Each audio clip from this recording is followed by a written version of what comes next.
नायै नुयै जों दा मेंबाय बिसिनि थाखायबो जों महरगिरिफोरा माखासे रायजानो गोनां जाबाय। आंथ' सानो बिथांमोना दासिमबो 10-12 बोसोर बैसोनि गथ'सो। नुगासिनो दं गासैबो रायजो राजा नुगासिनो दं। बेनिफ्राय जों बिसाया दा मा मावगोन बा मा मावबोखो बिदिहाय माखासे सोंथि जादों आरो दा बे बाथ्राखौ आं नेहाथारिनि मासिनिफ्राय स्पष्ट बुंनो सानदों। जों महरगिरि हिसाबै गासै आसामनि महरगिरि हिसाबै जों जि मावबोनांगौमोन बेखौथ' मावबोदों। बेजों लोगोसे दा गेजेरावनो बेले बेजे खालामबोबाय दं सासे सानै महरगिरिया गावसोरनि पपुलारिटिनि थाखाय गावसोरखौ माने इम्पर्टेन्स मोननो थाखाय जि मावबोबाय दं बियो माने जोबोर गाज्रि हालोदसिम फैबाय आरो जों दा नायै नुयै जों दा मेंबाय बिसिनि थाखायबो जों महरगिरिफोरा माखासे रायजानो गोनां जाबाय। बेनि थाखायनो जों दा गोख्रों मोनसे मिटिं लानाय जादों। 5 सेप्तेम्बराव लादोंमोन जों बे फावसायनानै जों 7 सेप्तेम्बराव लानाय जाबाय। डिमाकुसियाव लासिगोन जों बेखौ। ओमफ्राय बै सानाव दा बै जिथु भाइरेल जानानै दं बे सानै मानसि बयबो मिथिखागौ जों सोरनि बाथ्रा बुंदों।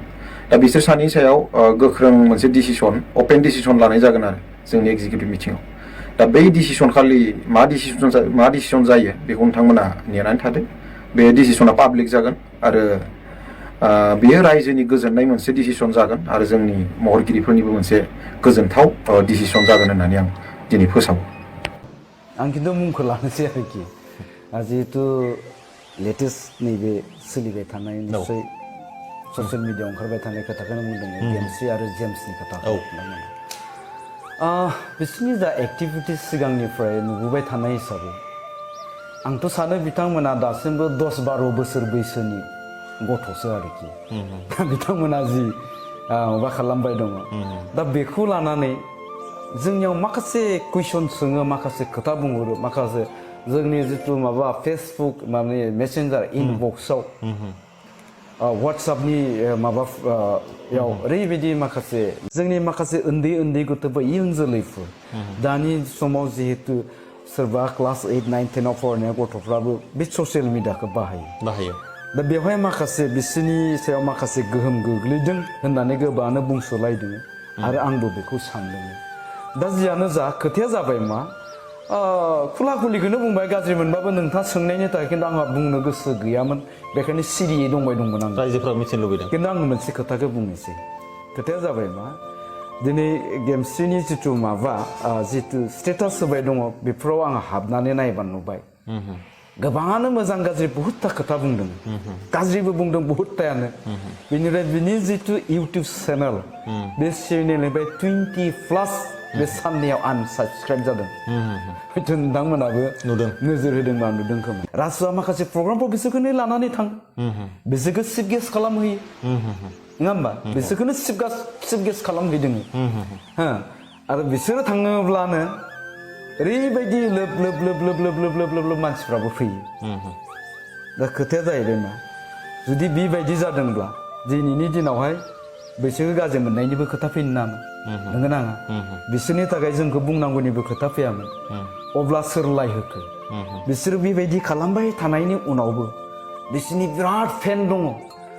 दानो जुदि जोंनि सिमलायाव फैयोब्ला गेमस्रि फैदों होनना फैयोब्ला हाजार मानसिफ्रा जमा जाफैना नायफैगोन। होमब्ला बैसोरखौ ओरैबायदि स्कप होआखिसै दिनै बिसोरो जि खामानि मावबाय दङ दिनै बिथांमोना ससियेल मिडियायाव जि एक्टिभिटिस दिन्थिबाय दं जों जायखौ गाज्रि होनबाय दङ समाजाव गाज्रि गोहोम गोलैदों होनबाय दङ बेफोर खोथाखौ साननायनि खुनु खाबुखौनो होआखिसै बिसोरखौ। खारन बिसोर दासिमबो सेलिब्रिटि बिसोर दासिमबो लाख हाजार फेन दङ नंगौना नङा। दा गिबियावनो ओंखायनो नोङो बिसोरखौ जोंनि सायाव कुइसन खालामनायनि सिगां बिसोरखौ जों गावबा गावनो नेवसिग्रो नङा होमबा। आं नेवसि होननानै बुङाखै जायफ्रा साबजानाय मोनाखै नेवसिबानो जाबाय बयबो अब्लानो हयथ' बिसोरनि माबाया जोबलांगोन आं बेखौ बुंगोन आरोखि।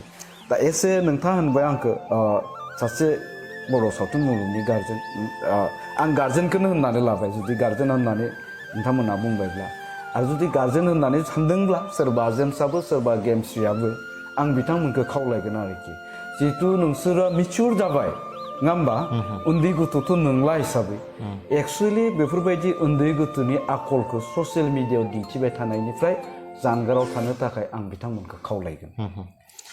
गेमस्रि बिनानावखौ आं खावलायो नों रावखौबो गिनाङा आवगायलांबाय था नोंजों रायजोआ दङ मोजां खामानि मावलांबाय था बिसोर जाबाय हाग्रामाखौ मोजां मोनग्रा साफा साफा इउटिउबार आंजों हाया बिसोरो